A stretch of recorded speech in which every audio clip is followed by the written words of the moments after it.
Hi, guys. Hello, everyone, and welcome to a new episode of the Clutch and Crown podcast. This is episode 2. Well, to be exact, episode 3, but the topic is the same as in episode 2, only in English, given to you by popular demand of some international people here. And this time, there's no guest, so the only star today is me. Yay! I figured it's the perfect moment for a solo deep dive because I've got a topic that's genuinely fascinating. It's one I think will intrigue motorsport fans, people working in and around racing, but also anyone in marketing and even those who have absolutely nothing to do with this world. So tune in, come hang out with Kate Tunya because I've got plenty to say. So, what are we talking about today? We're going to get into sports sponsorship, especially in motorsport and mostly in Formula One. And trust me, there's a lot to unpack. Because right now, F1 is going through a real renaissance in popularity. I recently found data that in 2023 alone, Formula One generated around $600 million of dollars in sponsorship revenue. Currently, it accounts for 6.6% of all global sponsorship spending, and that's a 56% increase since 2019. Numbers like that make you pause. I surely did. So, we're going behind the scenes of partnerships that spark headlines and shift the balance of power, not just on track, but in the minds of the global audience. So, fasten your seatbelts, guys, because we're off for quite a ride. Lately, I've been reflecting on how to really understand the business model of F1 and the central role of sponsorship. It's helpful to think of it like a marriage, or generally speaking, a romantic relationship. I know it sounds weird, but surprisingly, it fits because trust me, it's not always just about the money. There's passion, there's long term commitment, shared goals, and sometimes, well, turbulent affairs and controversial choices happen as well. So let's start with some recent headlines. It's 7 p.m. and you're watching BBC News. Let's talk about the partnerships that launched with the 2025 season. First up, a 10-year deal, 1 billion of dollars, the ultimate marriage of luxury and racing. I'm talking about LVMH, Louis Vuitton Moet Tennessee. This isn't just a sponsorship deal, it is a statement of power and vision. LVMH is positioning itself as the hegemon of sports sponsorship. And of course, we've seen similar investments in other industries, sure. But in F1, this is pure dominance.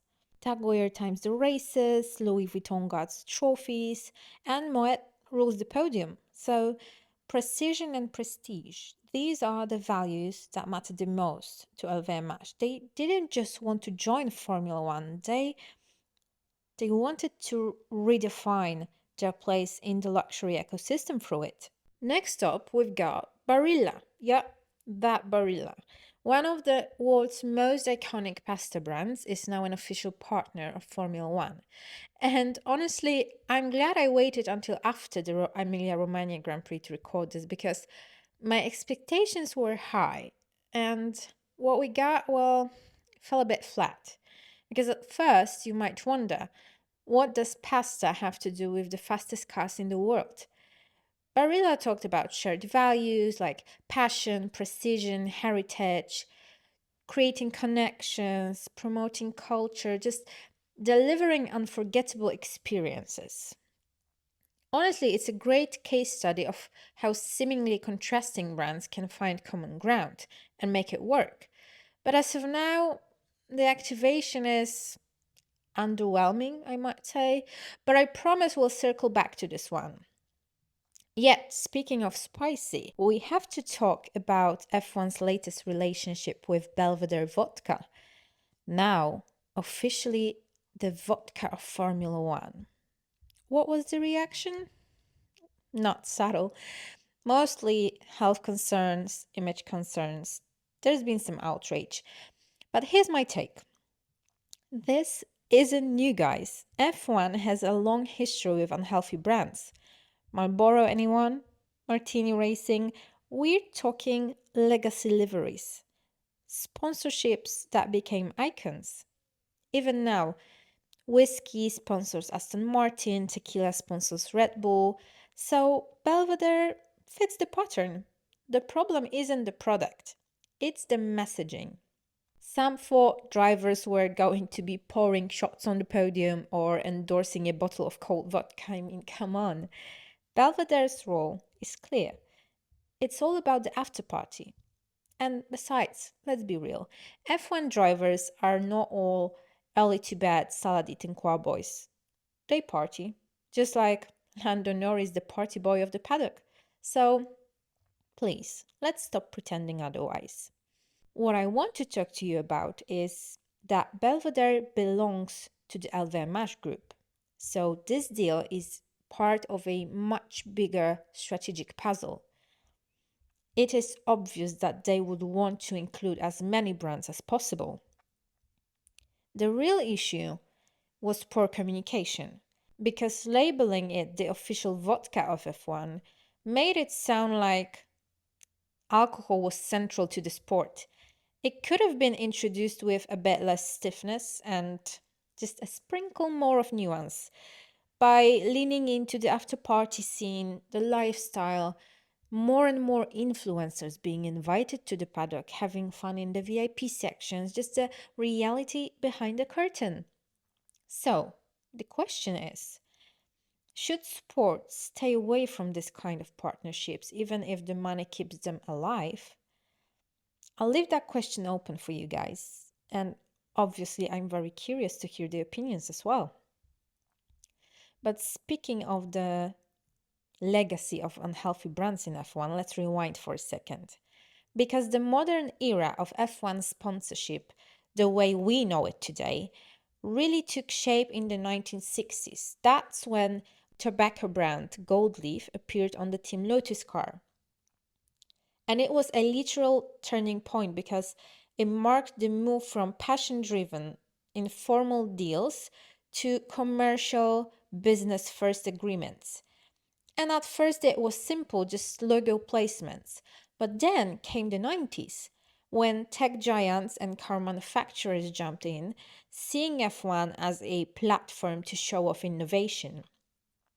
We saw the rise of technical partnerships, not just logos, but actual co development. By the 2000s, deals got layered. They included joint marketing efforts, tech collaboration, global media rights. And how does the money look now? Well, for us, civilians, normal people, of course, it will look astronomical. Anywhere from $1 million for a tiny logo to 70 million of dollars and more for premium visibility rights and activations. Even sponsoring a single race can cost around half a million. A $1 million annual deal gets you basic branding and limited rights. Only when you hit the 50 million plus range, oh, do the real possibilities open up. And I know it's a lot to wrap our heads around. So, what do they do with all this money, you might ask? Let's get back to our marriage metaphor because honestly, it explains so much. F1 sponsorships really do come in every relationship shape and size. First, you've got your casual flings, a short term deal, a quick splash. Maybe it's a banner by the track or a small logo squeezed onto the rear wing. You blink, you miss it. There's no real depth, no real story. It's it's the equivalent of someone you flirt with at a party and never see again. It's just passive exposure, low engagement, no emotional pull, simply awareness. Then there are the long term committed relationships, the ones built on trust, aligned goals, and mutual benefit. Think Mercedes and AMD. That's not a surface level thing. It's a technical partnership deeply embedded, and they are developing systems together, exchanging data, know how, working hand in hand to optimize performance. This is a strategic alliance. I like to call it symbiosis because it's the kind of marriage where both partners grow stronger together. Now let's look at Ferrari and Ray-Ban. That's not just sponsorship. That's lifestyle branding. It's a narrative because Ray-Ban doesn't just want you to see the logo. They want you to feel something. They want you to feel as a part of their brand, like a friend of Charles Leclerc who's wearing the same glasses. It's image, identity, some kind of aspiration. It's like the power couple of the paddock. Just, glamorous, timeless. Everybody wants to be like them. They're just desirable. And then there's Belvedere, which I'm sure could be desirable for some, but it's the common arrangement, the mutual agreement where no one pretends it's love, but it works. You bring the status, I bring the cash, you get visibility, I get association. Just clean, calculated, efficient. It's like dating for convenience. No frills, but functional. And, it's a quite popular dating scheme nowadays. So, honestly, sometimes that's exactly what both sides need. So, we should just stop judging and accept the reality. And now let's talk about the third wheel in all of this, the audience. Because F1 sponsorships don't exist in a vacuum, they live and die by how we react to them. And that third wheel should definitely be much more often taken into consideration. Because guess what? The audience is changing. F1 today is not what your dad grew up with. This sport has gone through a dramatic transformation. It's no longer the secluded world of old money and VIP lounges. It isn't a closed circle of elite enthusiasts anymore. It's younger, louder, much more diverse. It's TikTok, Reels, Reddit threads, fan edits, and memes. It's global, it's digital, it's unpredictable. And thanks to Drive to Survive, we've seen a seismic shift in who watches F1 and why. Gen Z has entered the paddock, and they are not just watching, they are engaging. They expect authenticity, humor, some kind of aesthetic. This vision of F1 is not just a sport, it's a lifestyle. And young audience craves personality, interaction, some fresh narratives. It's definitely a much younger, more diverse, and for sure more demanding crowd. And if F1 wants to keep this new momentum going, it needs to speak their language. That also means that brand partnerships, like the relationships we've been talking about, they need to evolve too. A basic logo isn't going to cut it. A press release with no heart won't move the needle. You want attention from Gen Z? Try giving them a reason to care, not just a goofy video or a hashtag. Sponsorship today has to mean something. It has to show up where people already are and speak their language. Are they here yet? Honestly, that's a tricky one. Not quite. I feel like Formula One is still a bit lost when it comes to truly connecting with this audience and maybe not connecting but balancing between getting the money for this sport to function and connecting with this audience. But hey, maybe someday they'll find me and I'll show them how it's done. And let's not forget, aside from maybe football, there's no other sport that gives you this kind of global reach and year round consistency. We've got races in both Americas, Europe, Asia, and the Middle East. The NFL, for example, can't do that. F1 offers a platform that connects with fans in every time zone, nearly every month of the year. And about those jaw dropping sponsorship numbers, Let's put it in context.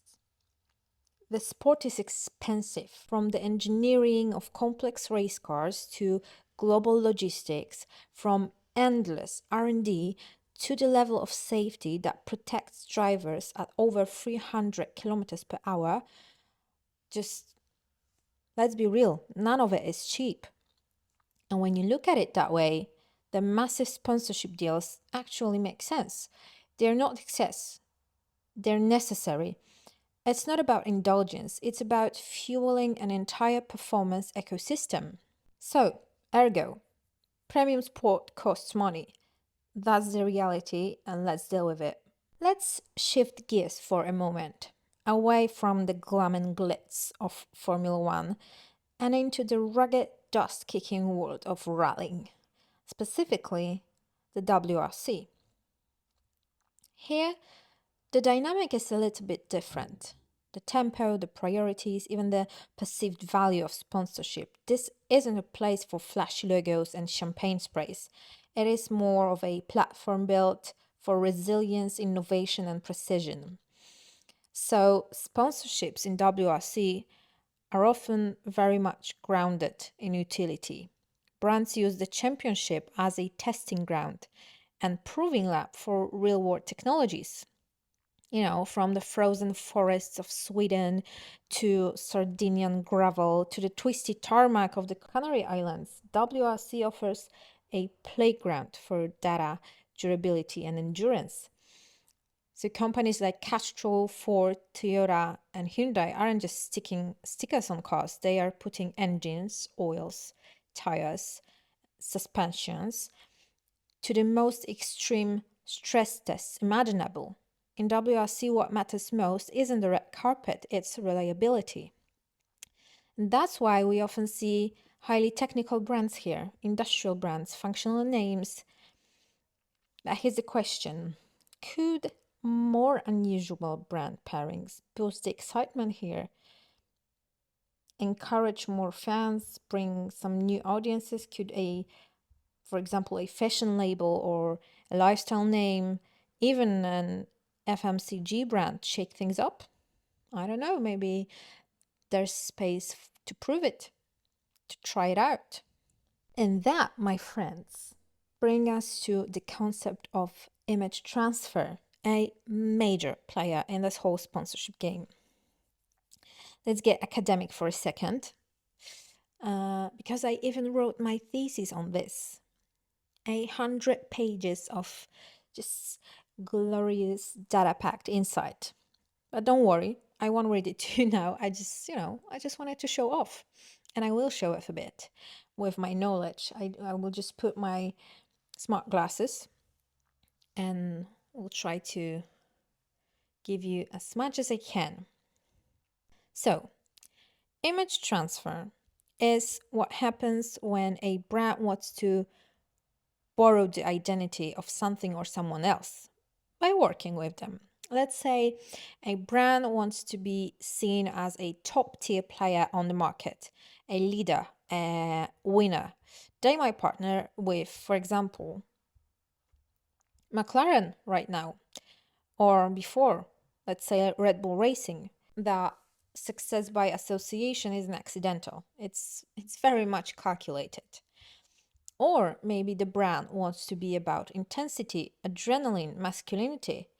Even if they don't win every race, then maybe they partner with a mid-tier F1 team that embodies that grit. Taken, for example, Orlen and their partnership with Williams and Robert Kubica. This wasn't about winning races, it was about values, about resilience, showing that Orlen cares about this discipline, about the native driver who could have changed the history, and it worked. They really acquired most of the characteristics typical for F1. They really started to set their place in a fan's mindset that this is a masculine, energetic, fast brand connected to motorsport. And yes, I've got research to back up how that transfer worked, so there's no need to be suspicious. There are also other situations because sometimes these deals are about rebuilding brand status. Sometimes it's about breaking into new markets or shifting perception. Just like Vodafone and McLaren, that wasn't just telecom meets motorsport, that was Vodafone reshaping its image to be more premium, more global, more performance driven, which initially worked. Yet, after 5 years together and a period of teams' worsened performance, this partnership has simply come to an end. So, does a successful marriage between two brands require obvious similarities or can opposites attract? Well, authenticity is always a golden rule. Shared values, aesthetic alignment, common goals, obviously, that makes everything easier, especially from a communications and storytelling perspective. But here's the kicker: sometimes unexpected pairings stick harder. They surprise us, they make us talk, they activate curiosity, and that's where real impact lies. So now let's revisit this whole Barilla and F1 thing. At first glance, odd couple, right? Past and performance racing, like how? But dig deeper, and the connection becomes poetic. Barilla is 140 years of craftsmanship, tradition, and pure obsession with quality. Precision, passion, heritage, these values sit perfectly alongside the world of F1, where speed meets engineering meets legacy. This is where storytelling becomes the glue. You're not just sticking a logo on a car, you can build a specific ritual here, emotion, recognition, just like, with watching American football and eating a hot dog. What could be more comforting than a bowl of pasta during a Sunday race, especially when many Grand Prix happen right at lunch hour? Add the fact that Italy hosts two Grand Prix a year, and you've got plenty of local relevance. Oh, and here's a deep cut. Barilla's current vice president is a former F1 driver. Yep, he drove for Minardi in 1989 to 1990. How's that for narrative symmetry, huh? With all that said, let's talk execution. Barilla's activation around the Emilia-Romagna Grand Prix. Underperformance to say the least. Yes, there was a campaign. Yes, they leaned into the idea of a classic Italian Sunday called Domenica Italiana. But aside from logos on the boards and a kitchen setup trackside, there was no real spark, no bold content, no emotional payoff, no storytelling magic. Honestly, I've seen better Instagram stories from my dad's barbecue. Some of you might have seen a great Italian cook, Max Mariola, cooking in the garages.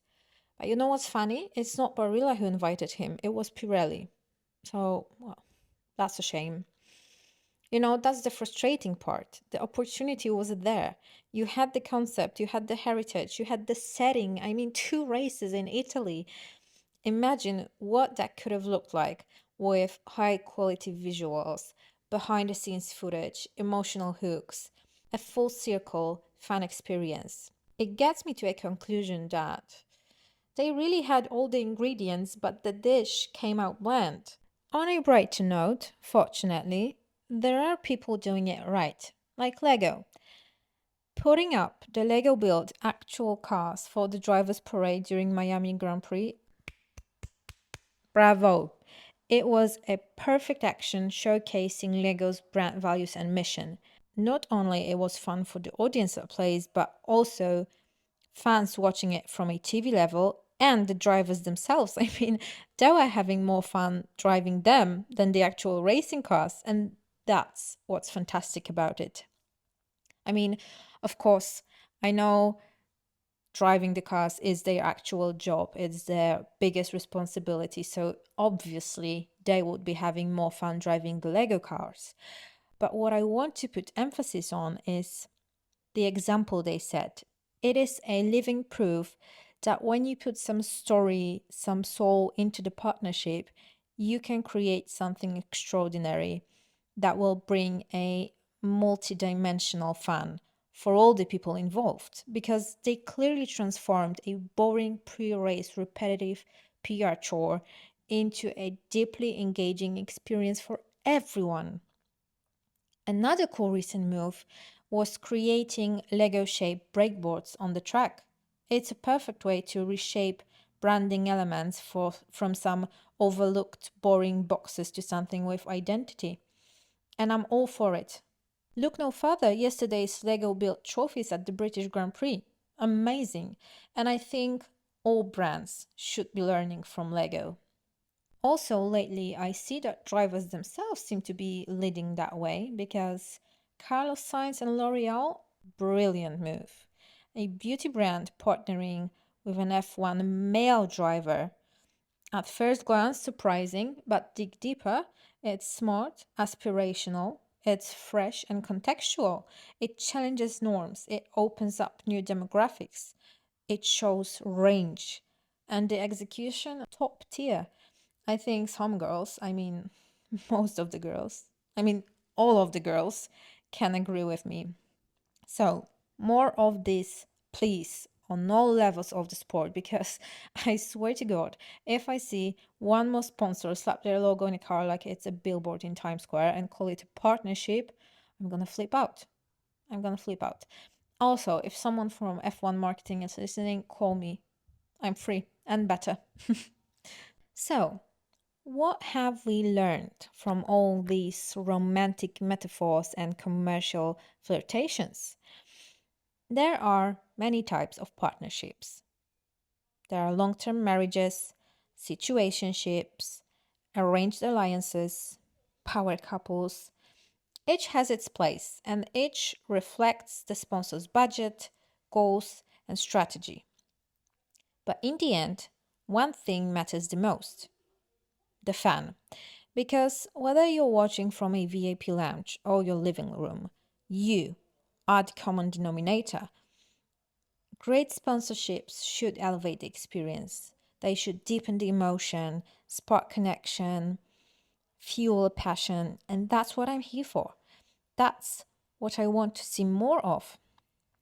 So let's move beyond sticker slaps and empty logos. Let's just tell better stories. Let's build better rituals. Let's be surprised in the best ways. All right, my loves. That's the end of the show. I'm taking off my smart glasses now. Thank you so much for spending time with me.